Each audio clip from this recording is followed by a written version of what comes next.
amabhinqa nje onke uphela sifuna ukuthi lento lesazi expose ubheki usithole nemthandelani nje lona ogcinile lokho shiba nocatho ukhuluma ngama relationships la ukhuluma ngamakhosikazi ukhulume ngeingane kodwa kukhona umuntu nje engifuna ukukhulume ngaye ngoba ngimkhonzile ngambona nje ku TikTok ngacishe ngawaphansi mangibona lo muntu hayibo ngoba ichunu lesifazane nje leli udadweni uwelile ngithini ngaye ngimkhonzile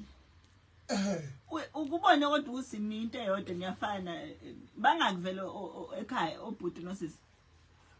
umbuzo uzimakhulu baningi umbuzo ebukhosini lapha awazi na uthi nangani so awazi ukusuka sibhewa ngophawu uyabona izinto ezibhewa ngophawu uyakutshela udadewethu baba sibhewa ngophawu hayi nangembala yazo sibhewa ngophawu so awazi ukuthi ama siblings bangaki awazi nezingane zakho ukuthi ingaki inkosi yami kodwa ngimkhonzile udadweni hayi into kahle kahle lesibili kakhulu awuyakusupporta futhi ngimbone ukuthi usesekhona nasenkantolo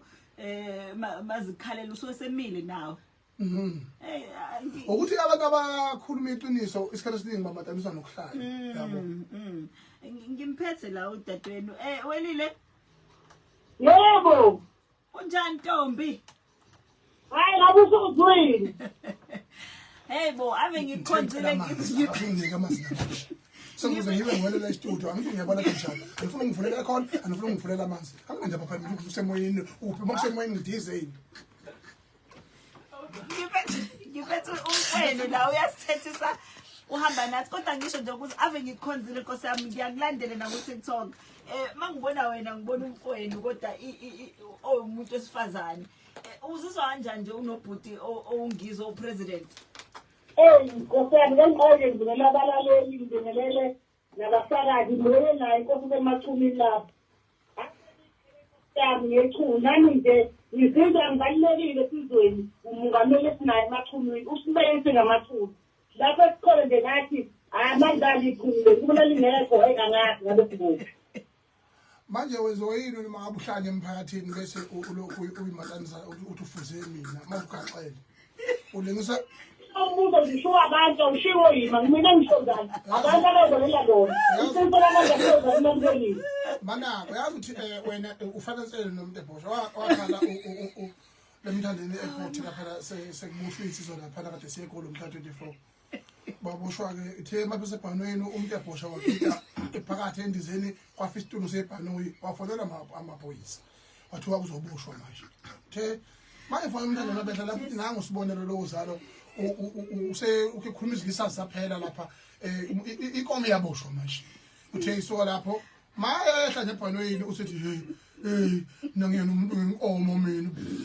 ithe iqhuna sohlupha hawu uthi lithe iqhuna sohlupha mina ngithembe asibeni izinsizwa e-airport ilanga lakashanga angisho ukuthi manje lesizinto ihamba bese sibuya mina sizalini welile ubhuti wakho nikhule ninjani nizwana benibaningi ekhaya bekuyisimo esinjani nje sakho akungabi namaze phakathi wathi nikhona njani ngisiphathe sakho manje akuhlehleke ama-phone la ngoba uzoqhuma ameyedwa memeza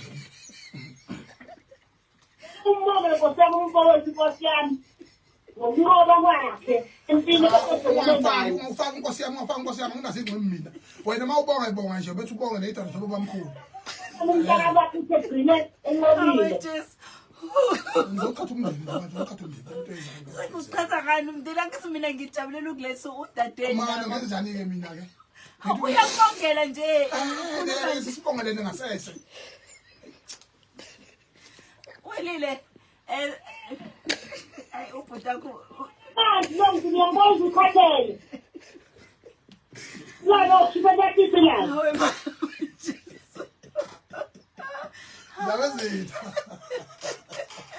Mela uyinkosi ndabezitha izwa lilutho ngaphandle kwasengonile mina manje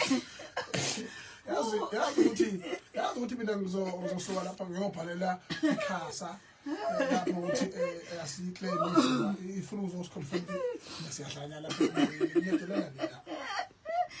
Hayi mina ngeke ngithokoza ukuphumula Welile ngiyabonga. Ngiyabonga sithando sami ngiyakuthanda yezwa. Selana lo muntu endlini yodwa.